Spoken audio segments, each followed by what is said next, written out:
Okay, what's up everybody?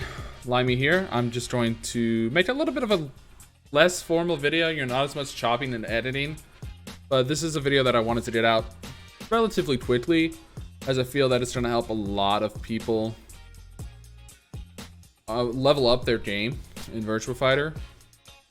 And there's a lot of good footage we have that just came out of last night's tournament for help that. And so today we're going to be talking about some match analysis and then showing an example of how I personally go through my match analysis videos.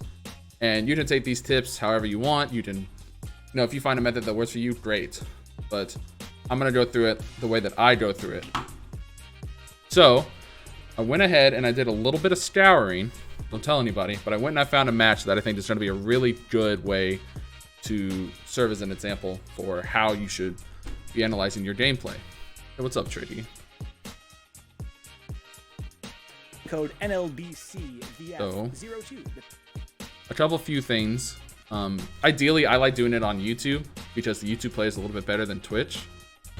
But if you have Twitch, that's fine. This is going to be provided by our good friend Venturebot for his stream. He streamed the NLBC bracket last night. A lot of good matches. You should go watch that out.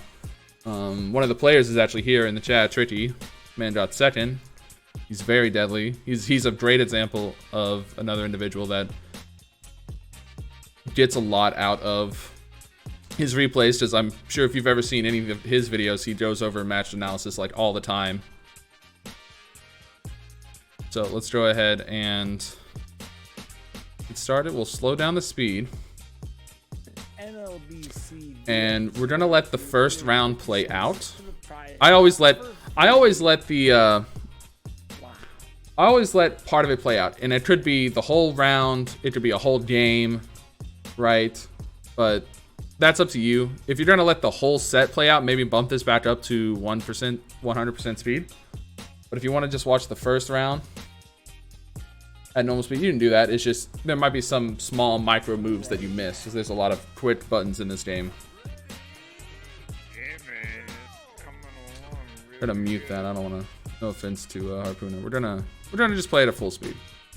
We'll play it at full speed for the sake of convenience. Some new ideas and proof of concepts that you want to try? Hell yeah, man. Man's already been in the lab. You see? You see what happens when you use your noodle? You can be like this, man.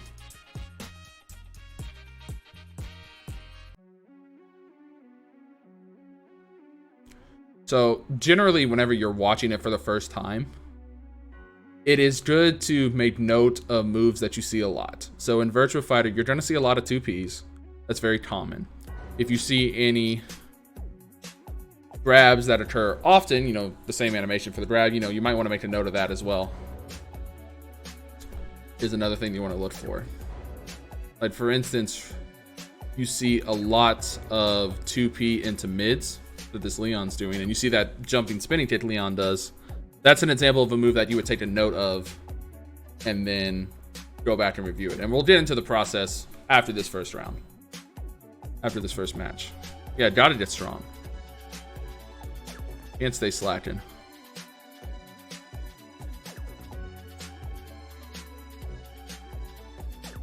It's the launch. Press the challenge with a 2P on block. Gets the throw. Ground kick. Another good reason that you're going to start to see here on why you want to watch the match at normal, why I feel it's beneficial to watch the match at normal speed first, is you get a sense of shifts. Like you get shifts whenever something changes in a set, like when someone starts to make a comeback or when somebody just really starts to, turn on the switch and start dominating. You get that sense, which you can get from the slower versions and looking at it more in depth, but I feel it's good for understanding the whole pace as you start the review.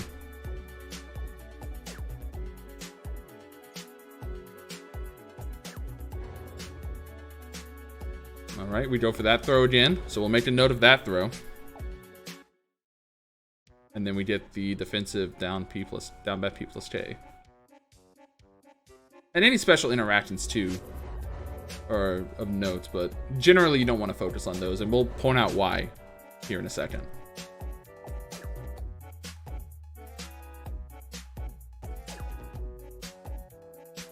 We'll point out why you don't want to focus on extremely unique interactions that only happened once.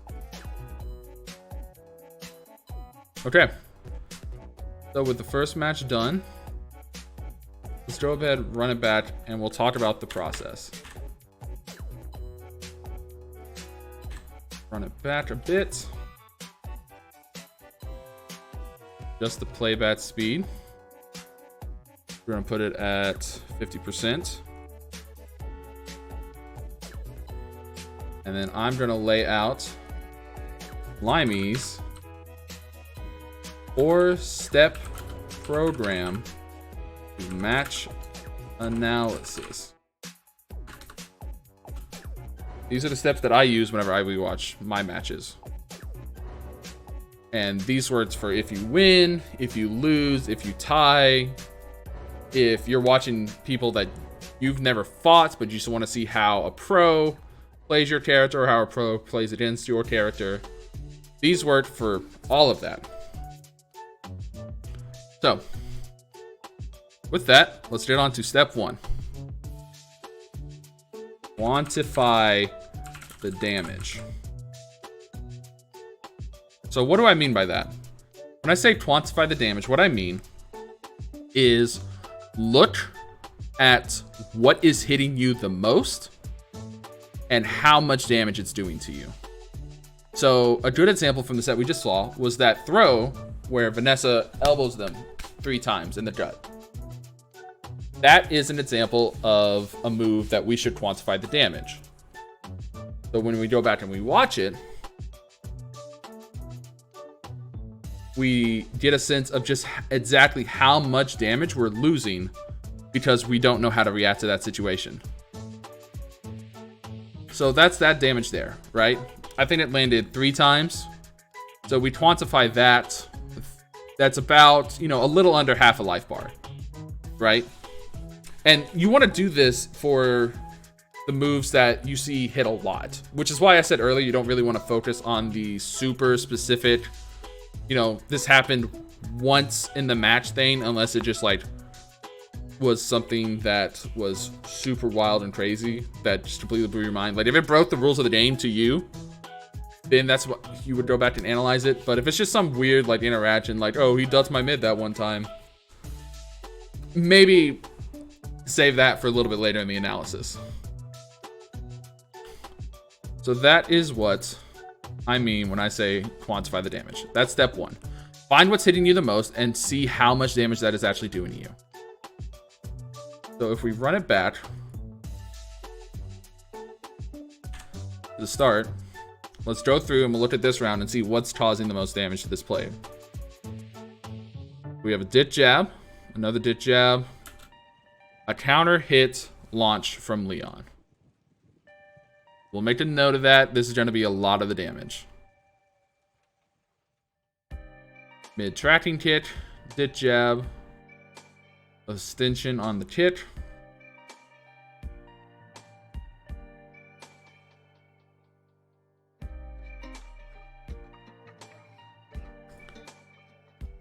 Quick lows.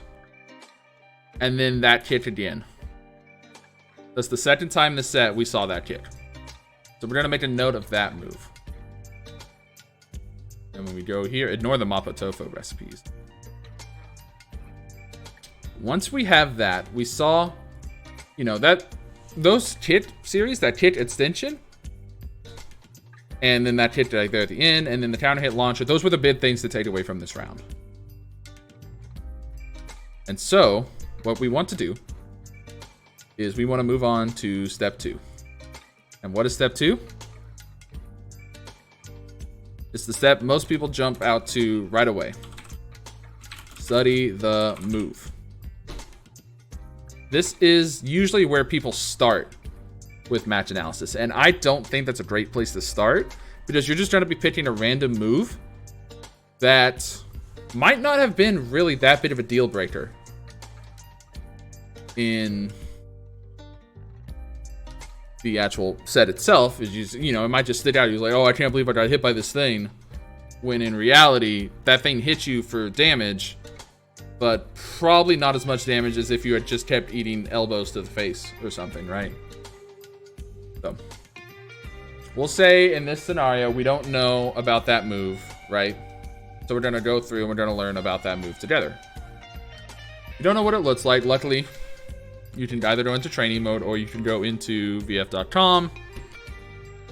Has all the pictures of all the different moves, and then you just need to pick it out of the crowd. And this is where you would boot up the game to go along with it. And I have the game booted to show that whenever we get to that point.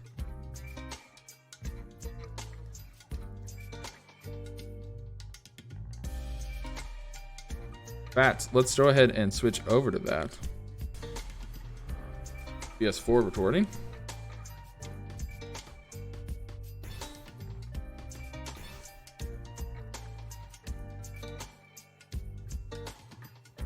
And then if there are any unique stage interactions, make sure that the stage you pick matches. But usually in VF, unless it's at a wall, you're not going to have to worry about that. So we'll just go here.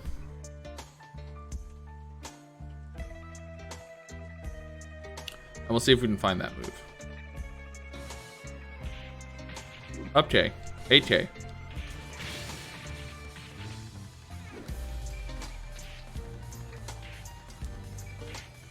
Now we found that one. Now let's see if we can find the launcher. Counter hit launcher that he hit.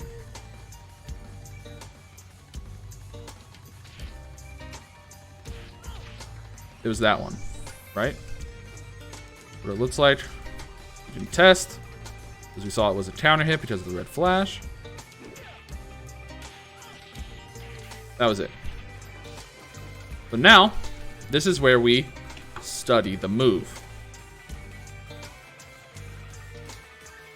So if we were to study the move on something like this,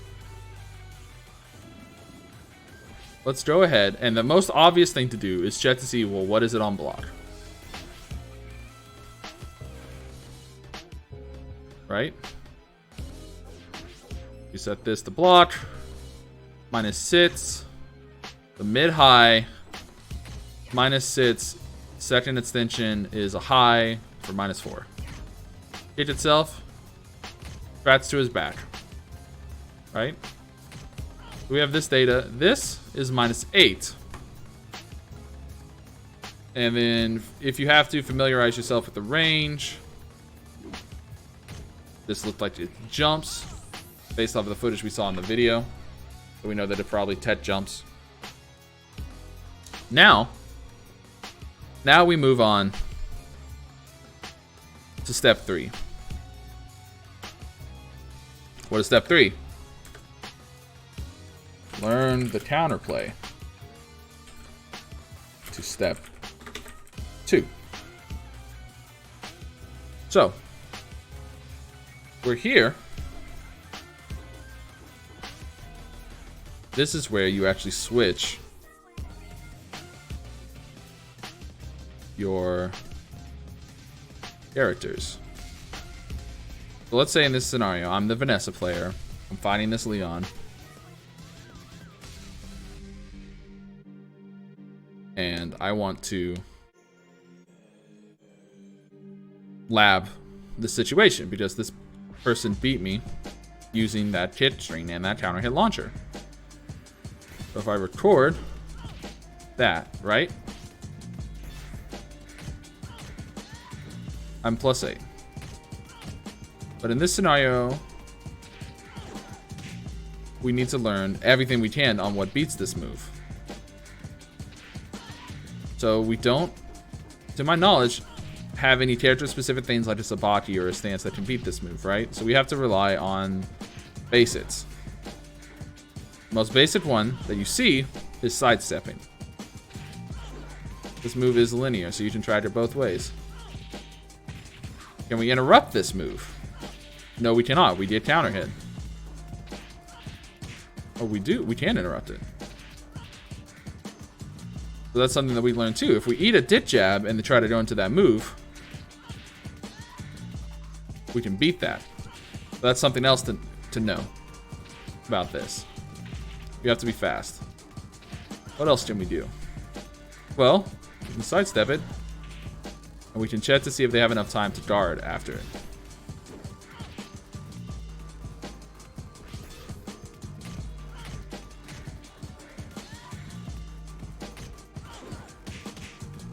They can't.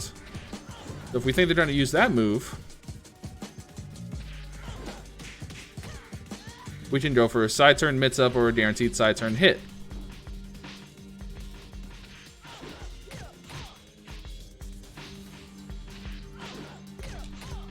And you want to do this for any major moves that are coming about.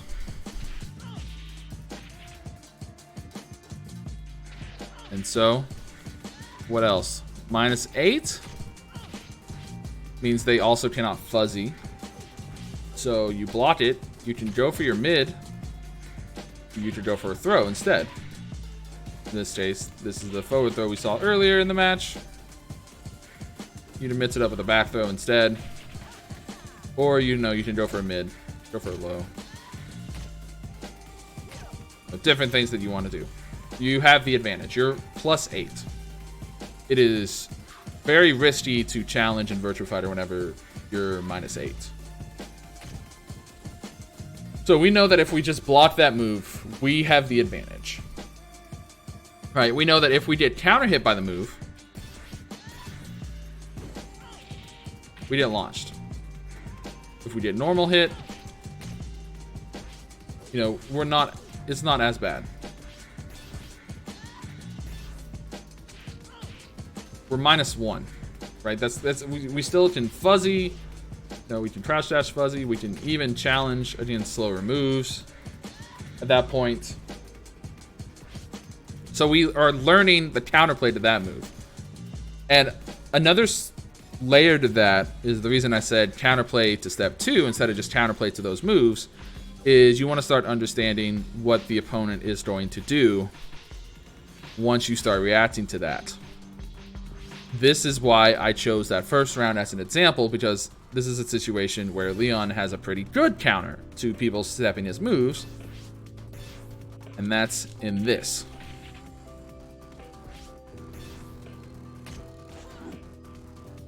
So if they're stepping the wrong way, they'll get clipped and they'll get counter hit. I cannot step towards his front, I have to step towards his back. And the Leon has the option to mix that up on which tracking move he does, obviously. There's a lot of Yomi layers here, but we don't want to get too deep into that, into basic match analysis. We want to instead focus on the basics, right? The basics. So let's go ahead and we'll record the Leon doing 2P into that, having him block. So he's -6. I'm +6. That's fuzzy range. That is outside of fuzzy range. He has to guess between a mid or a throw.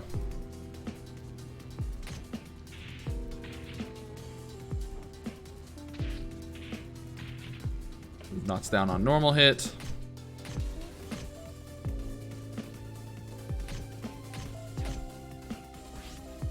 That's good to know. And the move, as you can tell by the symbol, is steppable the other way.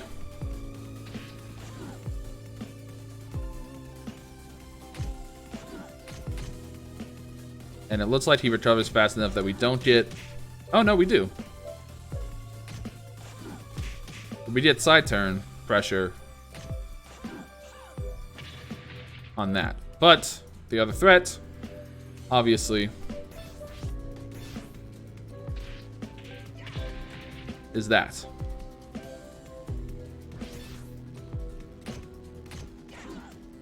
That one is stepped towards his back. So we know that if we double step, right?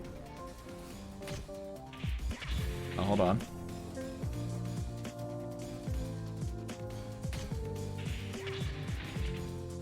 Or is it towards his front? Am I silly? Okay, it's towards his... towards his back.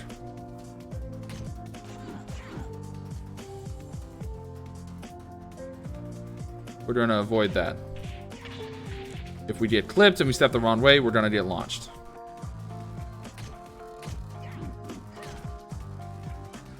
Second one's a high. And it's +4 for us, -4 for them. They are still within fuzzy range. So this might be a move that we want to avoid by stepping. Or, better,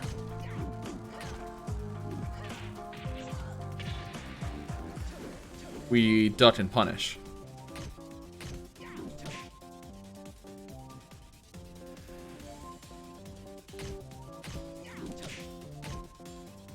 That's something else you gotta watch out for whenever you're learning the moves. Is learn the counterplay.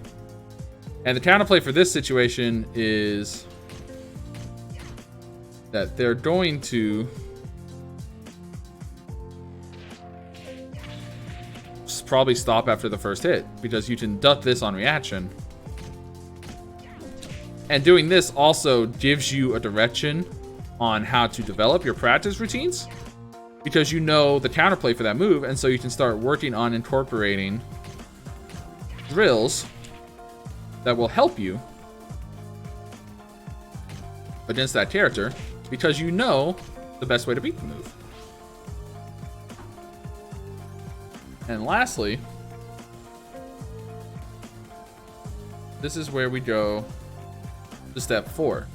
After we've learned the counterplay for the moves that are damaging us a lot, that's where we move on to step 4. Assess the risk.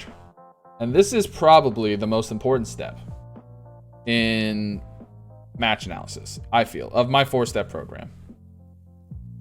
I feel that this is the most important one. Only one that even comes close in importance is the first step. The first step and the 4th step are the most important ones, and I'll tell you why.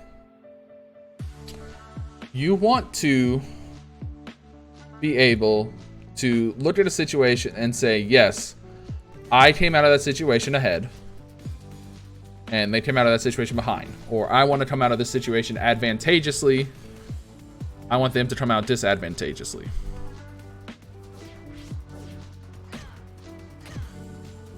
Oh, we set the CPU. Let's find...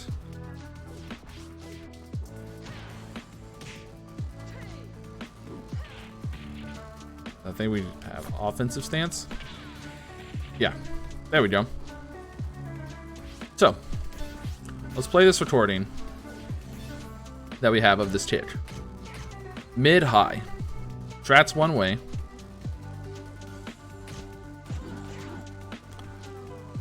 Second kick, Strat's the same way, but it's a mid-high.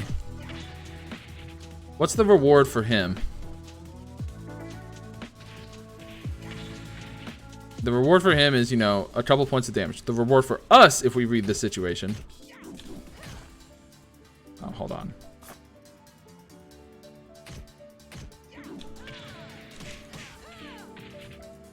Is way bigger for us if we read that they're going to continue with the follow-up. That's a high. So this is a situation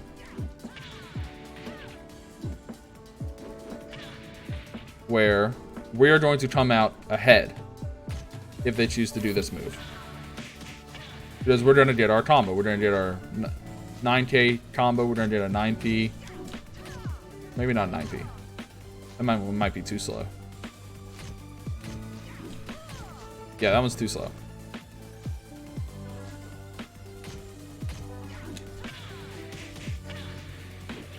So our reward is huge. They did, if they read correctly, they get a knockdown and they just go for Oki. If we read correctly, we get a much bigger reward. Because we did a bigger combo and we still get Oki. So that's why you want to assess the risk for employing all of these strategies, right? You can know what the move does, you can know how to beat the move, but you need to understand where the risk is involved in that. Because sure, My option for beating every throw is to do an abare, right? Well, what's the risk of that? I mean, the biggest risk is a counter hit, right? So it's much more of a risk for me to act out in a situation where I have to guess between a mid or a throw than it is for them to employ a mid or a throw, right? Because they have the threat of the counter hit that's so strong, and it's at a big risk to me, that it's going to change the way that I play. And that's why I say this step here, assess the risk, is the most important step. Because every move has counterplay in this game. It just depends on what that counterplay is, where it becomes a risk. Right? So let's go back to our other move that we have. We have this move. This one. What's the risk on stepping this? Very low, right? You know, he might get a tracking move. He might get that tracking move that they saw earlier, but generally, stepping, you know, maybe adding in a crouch dash cancel or forward dash cancel, buffering in a throw break, right? What's the risk in doing that? What's the risk in us just 2P'ing them out of it? I'll show you.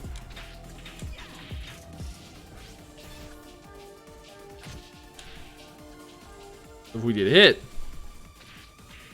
we do not have the frames to challenge. So that is the risk of acting out in this situation. So this is a situation where our counterplay, while being good, is low reward, but the high reward ones are very risky. So that's why they typically say if you see someone get hit by a dit jab, don't challenge. Like if you get hit by that, don't try to challenge with a button. You're going to lose 99% of the time. That's the basic fundamental offense of this game, is dit jab on hit or dit jab on block. Dit jab on block, it's not your turn. Dit jab on hit, it's your turn. We can't throw him either, so our best course of action, generally in a situation like this, would be to step or just block. Because if we block it,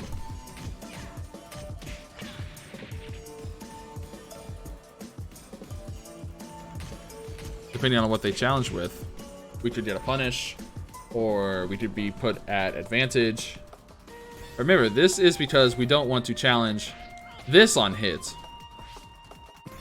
Because if we counter hit after that, we're gonna lose. So that's the risk. That one. That's an example of a low risk situation for us and a high risk situation for us. The kick string is an example of the low risk situation where it's very low risk to just duck the second hit because we can confirm the first hit of the up KK. Versus challenging on dit jab on hit is a very risky counterplay because he can just counter hit us and launch us. And you didn't do this for every move, for every character, for every situation. For every situation, you want to quantify the damage, and let me pull this up so we have a thing. And damage can mean, you know, it can mean, we'll change it to see it, make it better. Quantify the reward. We'll call it quantify the reward. And that could be ring outs, damage, Oki, stage position, anything. Right? Study the move. That could be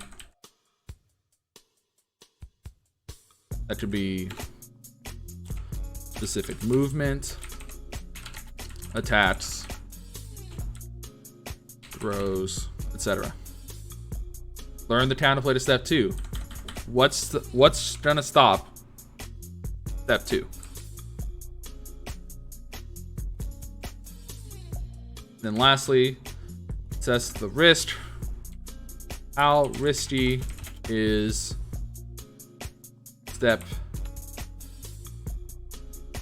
3? Looking at that, that is a good way to analyze your matches. That's how I do it. That's how I've gotten better. Is I go and I see what's hitting me, and how much is it, or what am I losing to? Is it stage positioning? I figure out what's putting me in that bad situation that I don't want to be in. Step 1. Step 2, I study specifically what got me there. If it's me losing up stage positioning, what caused me to lose stage position? If it's a certain attack, what does that attack do? What all does it have? Does it have any follow-ups? Does it lead to a combo? Does it lead to Oki? Does it lead to a frame trap? What does it lead to? Step 3, you learn the counterplay to step 2. What can I do to beat that movement option? What can I do to beat that attack? What can I do to beat that throw? What can I do to beat that Oki?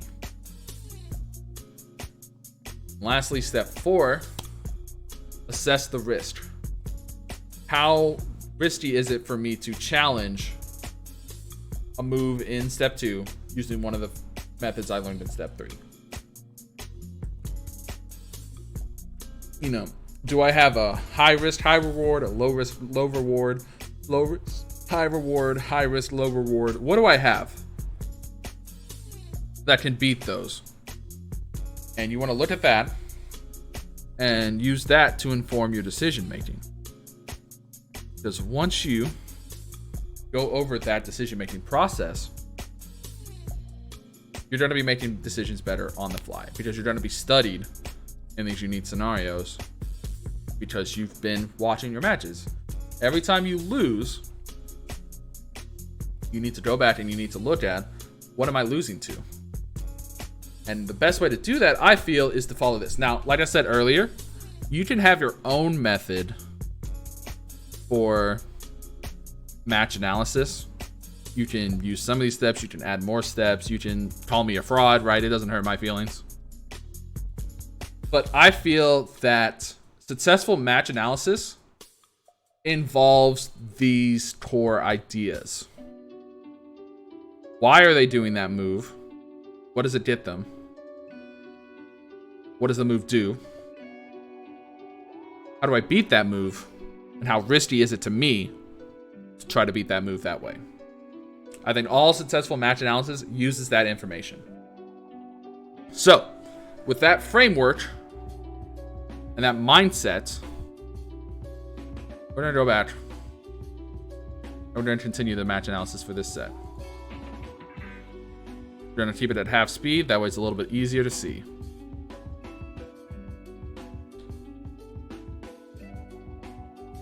Because you want to get practiced in this too, because then you can start doing it in the middle of matches and you start adapting better. Alright, that's a situation where the player saw that they were potentially able to beat them in a range scenario. They don't have to worry about those moves that got them to lose the last round. And we go for a throw.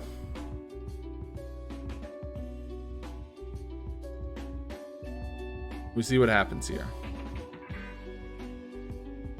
Notice the player now will block after getting hit with the hit jab. We get another launch. Run that back.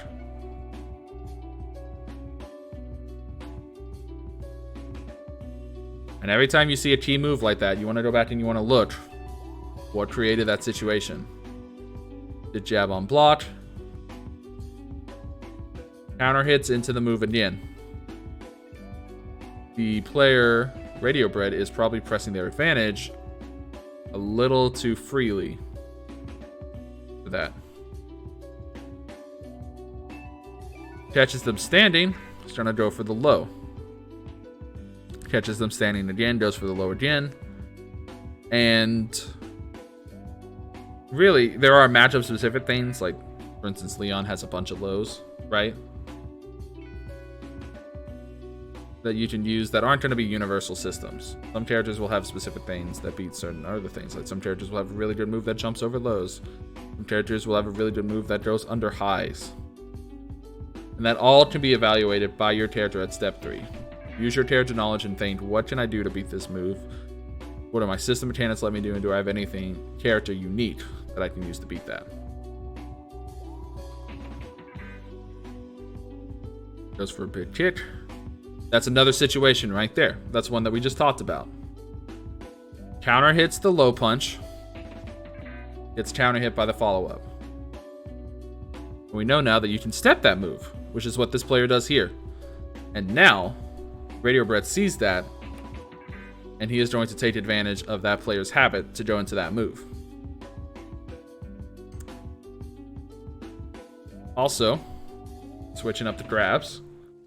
Grabs are very unique in this game, in the sense that you cannot react to them like you can in, say, Tekken. So generally it's a good idea to try to see if they're going to be breaking any of your grabs and start mixing up your throw directions. But you can see now that step this player has allows them to get their offense going. They were able to take that information from the set and, using the knowledge of what they learned about that move, possibly in prior experience, they can apply it and beat that situation. And in this case, they chose to go for a throw, see if the person was breaking. And looks like they've gotten hit 2, not 3 throws. But now he knows, okay, this person likes to guard a lot. They don't abare very often, which is attacking through a throw, attacking when you're minus. This person does not abare very often. I can start mixing them up with throws whenever I make their moves whiff. Whenever their moves whiff, they like to block, and it's at a low risk to me to go for a throw in this situation.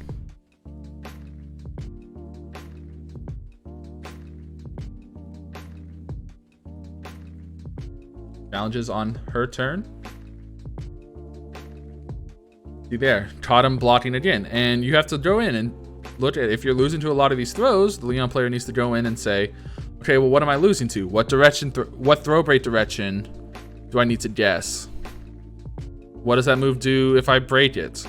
If I start breaking that direction by default, what other throws does that open me up to? It all compartmentalizes and that's in on itself. This is the feint. The jab, steps the move again, goes for the forward throw again.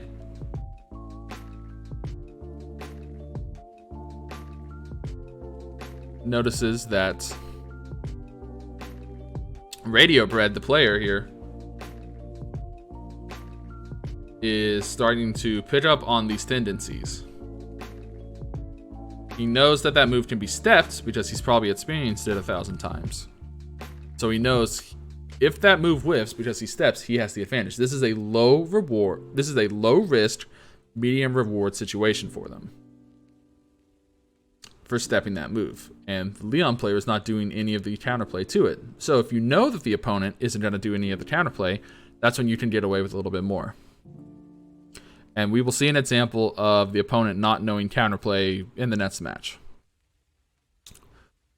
And now with this new information, Radio Bread is able to take it and use it to turn what was a 2-round deficit into a lead.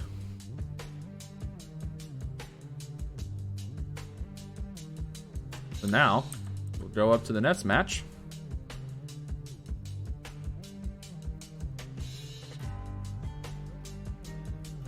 And see how it starts. Another thing to note too, this is, you can see in any fighting game too, you know, if you're just now getting into your match analysis, always see what your opponent opens with. If you look to see what your opponent opens with, you get a good idea of generally what it is that they're trying to go for. If they open with a big move, you know, they're looking for high damage, they're probably very aggressive. If they backdash, they're probably more defensive and you might be able to get throws on them. If they challenge with a relatively safe move, you know, they probably play pretty compact, but they want to hold the advantage and that they are probably studied in the game. You can learn a lot from that.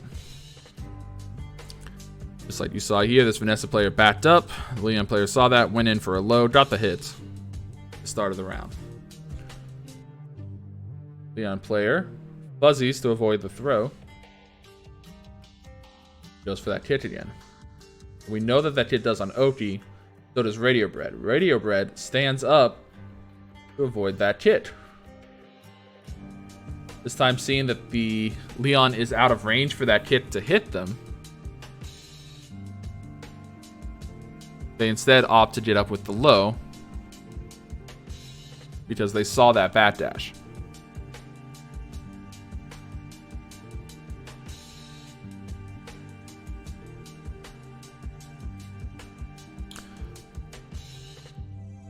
And this was the MVP move of the night. This is what actually prompted the match analysis stream. Was Vanessa's defensive KK. What do we know about Vanessa's defensive KK? Well, we can lab it here after this round. Let's go lab it. Now I'm going to lab against Vanessa's KK. So,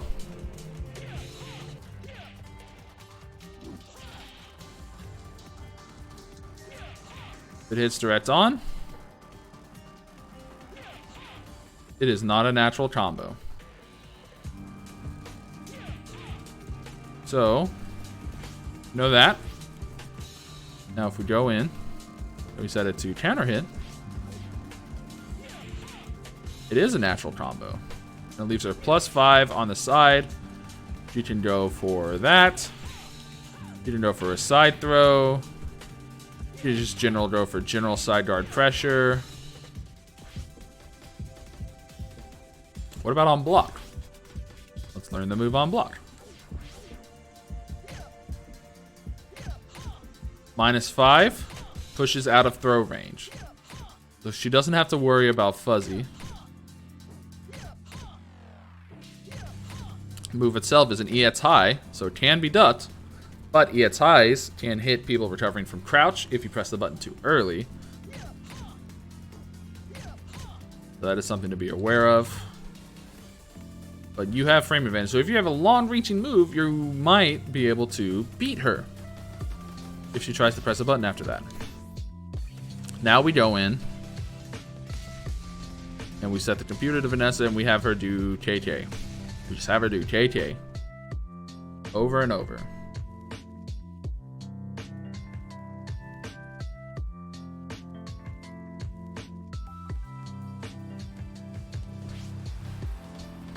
For commands, have her guard. Now she's going to do that over and over. That move doesn't reach. We can see what moves we have that do reach. More importantly, we see that move is a full circular high.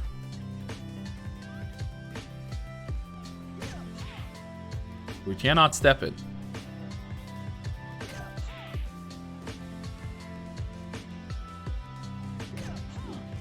But we can duck under it.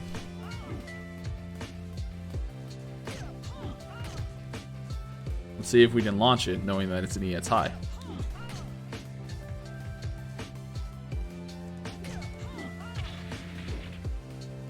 We can't.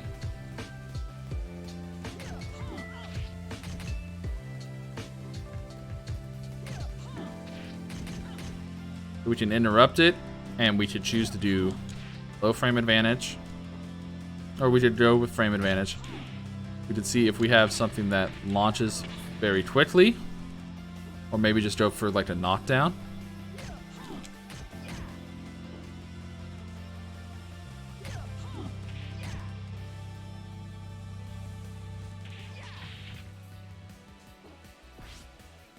See what options beyond.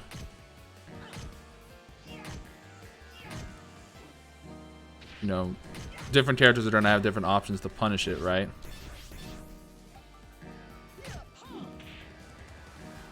But generally, you'll be able to get frame advantage from this.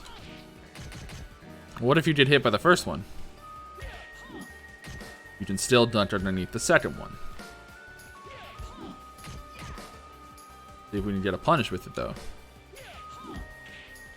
Yeah.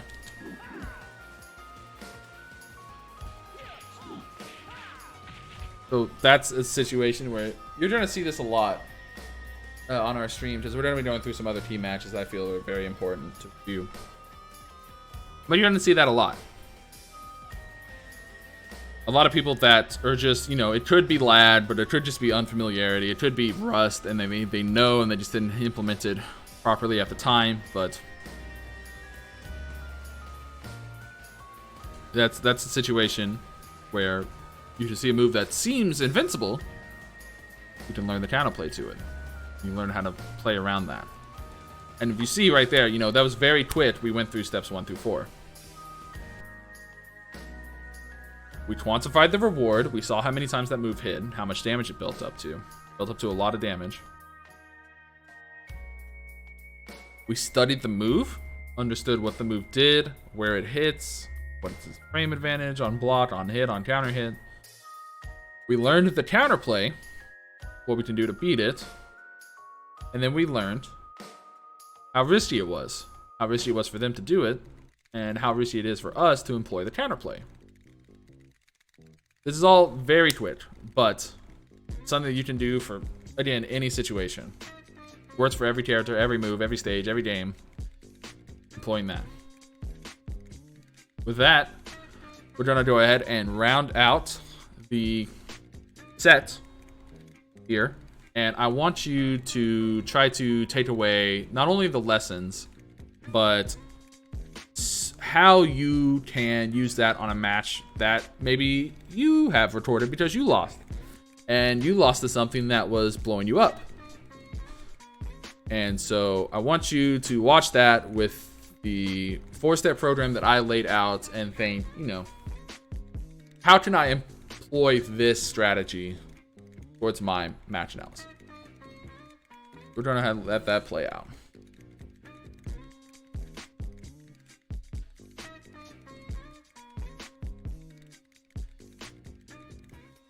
Now we're at round 3, and we're going to see if anything changes at the start of the round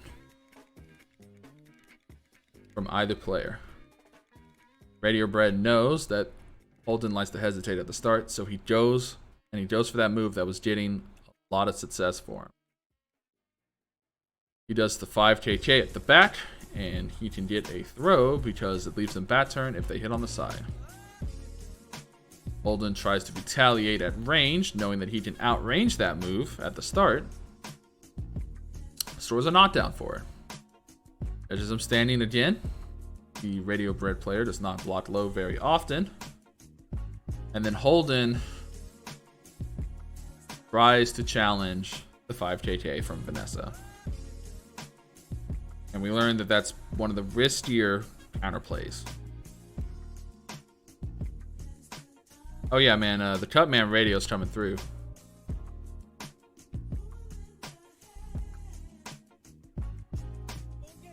Get hit. Get hit. The Leon player notices again they aren't blocking low, so it goes for the low again. But Radio Bread is catching them with the 5KK because the Leon player has not done their homework to understand the move.